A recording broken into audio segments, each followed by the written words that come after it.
Good morning, everybody.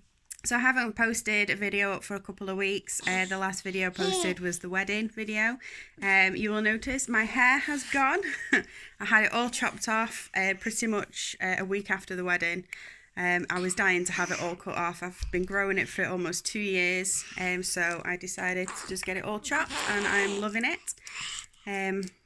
Harry is currently with me. So today is Thursday. It's just a normal day. There's nothing special going on today, but I thought I'd do a video because I'm going to be doing some baking this morning, and I thought I'd share with you my recipe for doing banana and blueberry flapjacks. Harry absolutely loves them. The girls love them in their packed lunches. Alright. So we've currently got school strikes going on. Sophie is homeschooling upstairs and Poppy is in school today.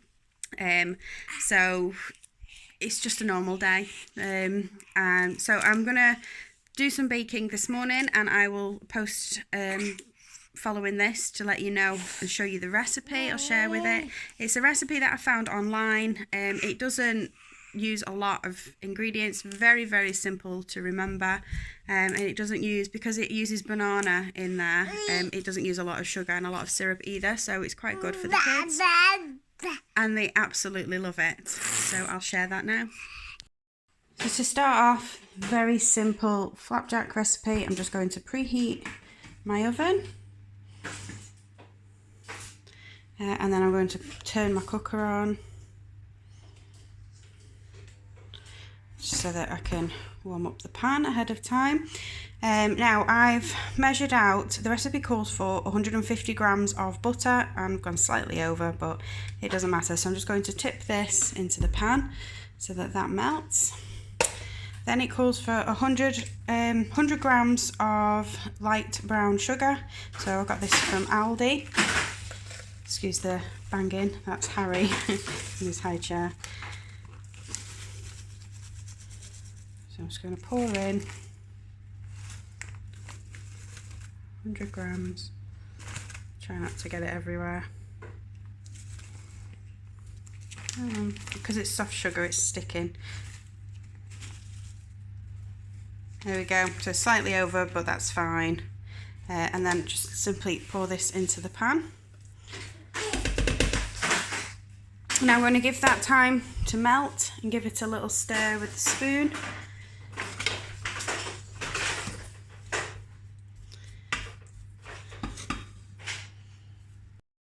Next we're going to add in about 4 teaspoons of syrup.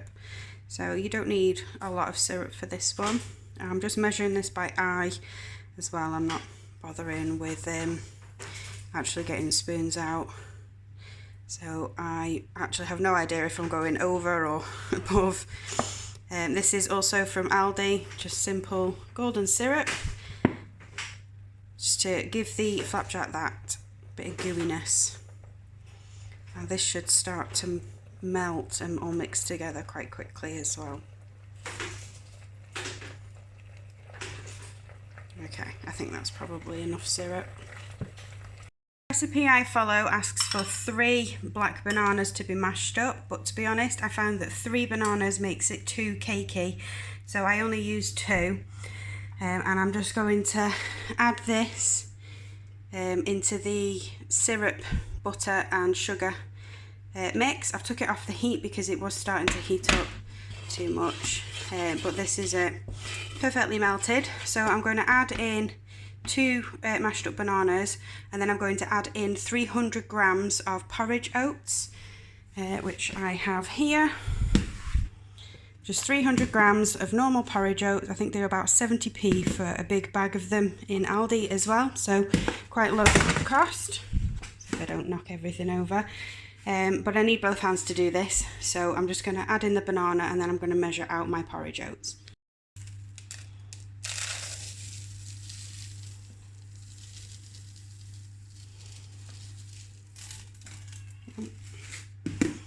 So I've gone slightly over. It's not the end of the world if it's a little bit over, but for the purposes of the video, I will spoon some out. It's a good job I've not hoovered yet. So there we go, spot on, 300 grams. So now I'm just going to take this and I'm going to add it in with our banana mixture here. Pour it all straight in, pop it back on the heat for a moment, just so that while I mix everything in, it all stays melted. And I'm just going to keep mixing until I've coated all of the porridge oats with the mixture. So that's all of the oats mixed in and coated in the mixture. So the next thing I'm going to do is, I also ahead of time, I just put some parchment paper in an oven tray. This one is, I think it's a 10 by 10 mixing, or just a normal oven tray. You can use whatever oven tray you want, even a bread dish will do. Bread dish. I can't think of words, aren't working again today. I had a bit of a bad night with Harry, so I think my brain's a bit sluggish. Like a loaf tray, you know, for making bread. Anything like that, really. It depends on how thick and how thin that you would prefer your flapjack. And the next thing is, these have already been pre-washed ahead of time. And this is just a full punnet of blueberries, which I'm just going to tip all of them in. Give that a good mix, so that they have completely gone throughout. I have taken the pan off the heat now, and I've turned my cooker off because the heat is no longer needed. All it'll do is just start burning the bottom of the porridge, which I don't want it to do. And then once I've mixed this through completely, I'm then going to spoon it into my oven tray. So here it is, all spooned in, all mixed up. Now you'll notice that I don't actually do my parchment paper all professionally and properly. I just throw it in. To be honest, it's because once I have pushed everything down for the flapjack, I'm just going to spread it all around. It gets into all the little nooks and crannies anyway, and ends up with it all being quite smooth regardless. And to be honest, this doesn't last more than 2 days anyway once I've made this flapjack, because the kids just demolish it. So all I'm going to do now is push it all down, get it all into the corners, try and poke any blueberries that I see inside the flapjack, just so that they don't burn in the oven. It's okay if you have the odd one, obviously there's far too many in there for you to be able to get all of them inside. But I'm just basically taking back of a normal dish spoon, and I'm just pushing it into all of the edges, into the corners, and then once I've done that properly and everything's where it needs to be, I'm just going to flatten the top over. Okay, so here it is. So it's all been flattened. Obviously you can see there's a few blueberries. I did have a few collection of blueberries in the corner. I've just pulled them out because it just means that you'll lose the entire corner of the flapjack once it's cut, because the blueberries will fall out. And then I've just straightened it all and flattened it. So now I'm going to pop this into the oven for about 20 minutes, and then I'm going to come back and check on it just to see how it's looking. And what you're aiming for is for the top to be like a nice golden brown colour. So here it is, all finished. As you can see, the blueberries have kind of melted into there, but it's a nice golden brown. It's a little bit firm on the top. Obviously it's still hot, so it's a bit spongy. Started to catch a little bit at the back, but it's absolutely fine. So I'm just going to leave this to cool for a little bit, and then I'll be chopping it up into 9 pieces, and probably sampling a piece as well. And try and cut it as evenly as I can.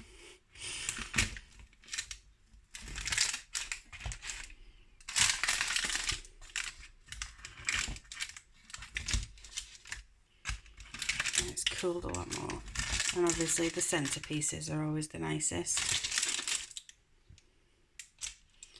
And then if I can pick one up, it's still quite warm, so it's going to fall apart, but it's got blueberries all throughout.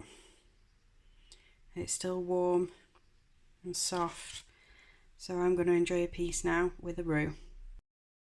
I hope you liked today's video. Just a little one on showing you how to make this super easy flapjack recipe. It's definitely going to go down well with the kids. It's a really good way of getting some healthy oats, bananas and blueberries, and also using up excess fruit. You don't have to use blueberries, you can use raspberries, you can put chocolate chips in if you don't want to go down the healthy route. You can put absolutely anything in that you want. Strawberries is also a nice one. I've not tried grapes or anything like that, but you can always substitute and put raisins or sultanas or something in too. So the options are endless, but I hope you enjoy, and I will speak to you soon.